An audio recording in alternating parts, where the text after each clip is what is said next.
मैं प्रभु का धन्यवाद देता हूँ इस अच्छे समय के लिए। सर्वशक्तिमान परमेश्वर के चरणों में आने का प्रभु ने जो मौका हमें दिया है। आइए आज सुबह के वचन मनन के लिए नीति वचन 21वां अध्याय उसका 5वां वचन हम पढ़ें। कामकाजी की कल्पनाओं से केवल लाभ होता है, परंतु उतावली करने वाले को केवल घटी होती है। इस वचन को जब हम पढ़ते हैं, ये प्रभु यीशु मसीह ने हमें सिखाए हुए एक दृष्टांत को हमें याद दिलाता है। हम सबको याद होगा कैसे एक बुद्धिमान और एक मूर्ख व्यक्ति दोनों ने अपने घर बनाए। एक ने भालू पर और दूसरे ने चट्टान के ऊपर बनाया। मेरा विश्वास है प्रभु यीशु मसीह ने इसी वचन को सरल करते हुए अनुग्रह के युग के लिए दृष्टांत के तौर पर सिखाया, ताकि हम इस दृष्टांत की इस संदेश को सही तरीके से समझ सके और अपने जीवन को परमेश्वर की योजना और उद्देश्य के अनुसार बना सके। ये बात हमें ये सत्य हमें ये याद दिलाती है कि अगर हम परमेश्वर की चेतावनी को इनकार करें, हमें अपने जीवन में बहुत बुरे परिणामों का सामना करना पड़ेगा। यहां तक इस्राएल के कौम से भी बुरे परिणाम हमें सहने पड़ेंगे। आज के व्यस्त दुनिया में हम देखते हैं हर कोई शॉर्टकट के द्वारा गलत तरीकाओं को अपनाते हुए धन दौलत इकट्ठा करने का प्रयास में लगा है।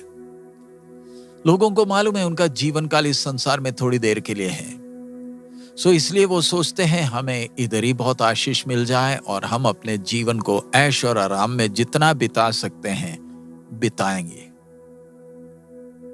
कुछ लोग तो भविष्य के लिए सही प्लानिंग करते हैं और कठिन मेहनत करते हैं, लेकिन कई हैं वो अपने वर्तमान स्थिति के बारे में ही सोचते हैं और टेढ़े टाढ़े उल्टे सीधे रास्ते अपनाते ताकि अपने लक्ष्य को पा सकें, और हम उनके कामों के परिणाम को अपने सामने देख सकते हैं।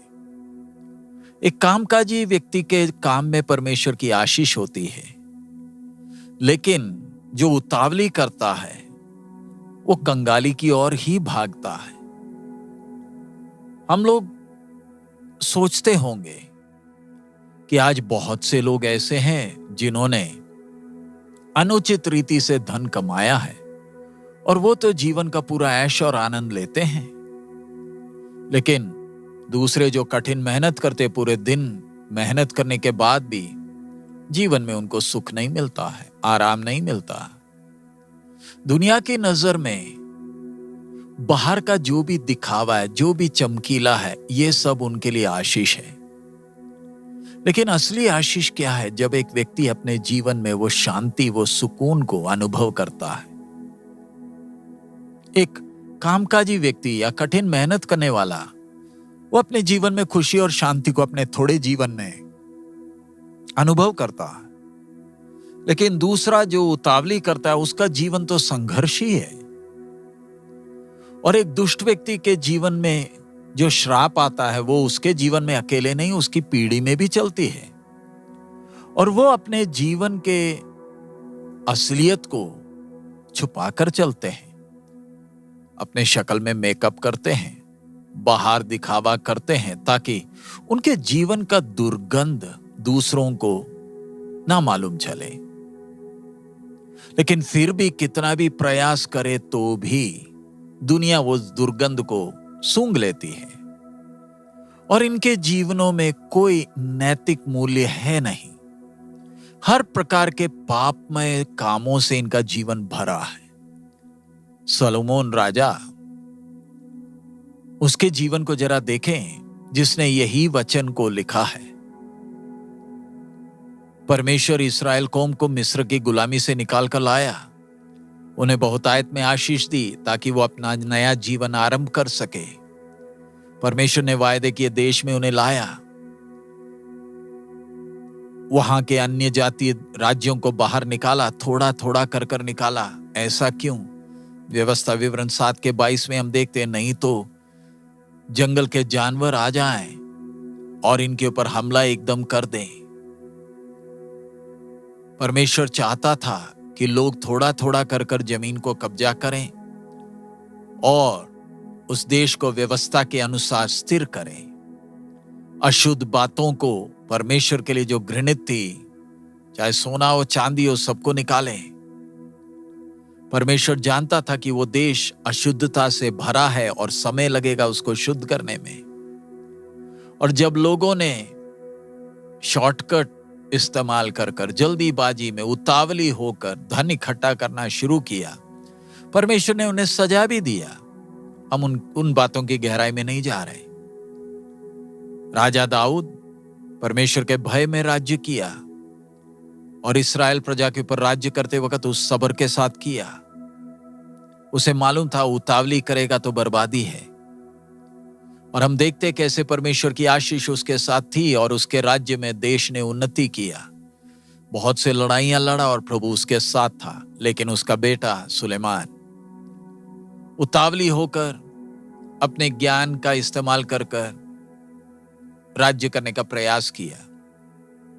आसपास के अन्य जाति पड़ोसी देशों के साथ समझौता किया, यहां तक कि उनकी बेटियों को ब्याह कर लिया, यही सोचकर कि उसका राज्य स्थिर हो जाएगा। लेकिन हम देखते उसके जीवन का अंत कैसे था। आत्मिक दरिद्रता में उसका जीवन डूब गया और उसी के साथ साथ देश का भी बर्बादी हुआ। यह हमारे लिए एक बहुत ही महत्वपूर्ण चेतावनी है। पुराने नियम के इस्राएल के कौम, उन्हें परमेश्वर ने बुलाया था ताकि वायदे किए देश को वो वश में ले। हमें प्रभु ने चुना है ताकि हम परमेश्वर के साथ अनंत काल वास करें। इस संसार की आशीष से बढ़कर प्रभु चाहता है कि हम मसीह यीशु के दैवीय स्वभाव में हम बदल जाएं। मसीहत एक धर्म नहीं, वरन ये एक अनुभव है प्रभु के साथ चलने का और हमारे प्रभु की तरह जयवंत होने का और प्रभु के स्वभाव में बदलने का। ये मार्ग कठिन है। परमेश्वर का वचन कहता है बहुत थोड़े हैं जो इसे पाते हैं, क्योंकि ये मार्ग इस पापमय दुनिया की इच्छाओं और अभिलाषाओं के बिल्कुल विपरीत है। इसलिए प्रभु यीशु ने अपने चेलों से कहा, अगर वो प्रभु के पीछे आना चाहे तो 2 बार सोचे।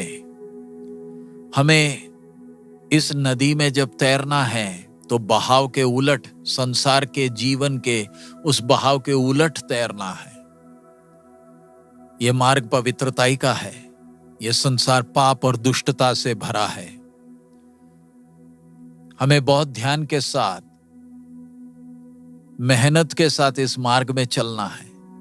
एक व्यक्ति को जीवन में आने वाले हर परिस्थिति को सामना करने के लिए, हर विपरीत परिस्थिति को सामना करने के लिए तैयार रहना है।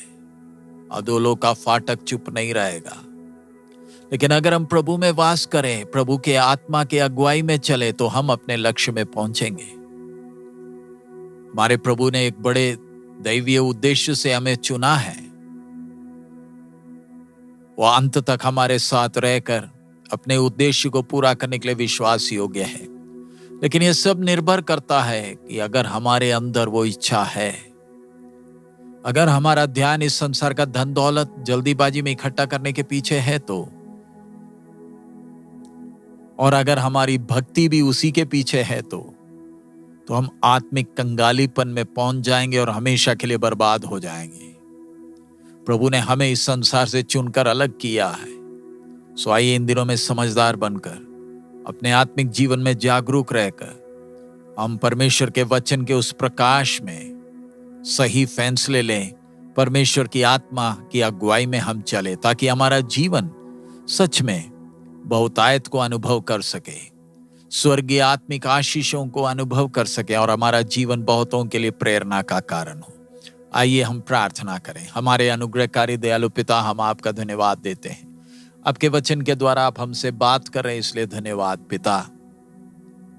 जब दुनिया, यह संसार दुष्टता का मार्ग अपनाकर जल्दीबाजी में थोड़ा सा सुख और आराम के लिए हर अनैतिक मार्गों को अपनाती है, प्रभु आपका वचन हमें सही चेतावनी जब दे रहा है इसकी गंभीरता को समझने के लिए हम एक एक को मदद करें प्रभु, ताकि हम आत्मिक तौर पर बहुतायत को अनुभव करें।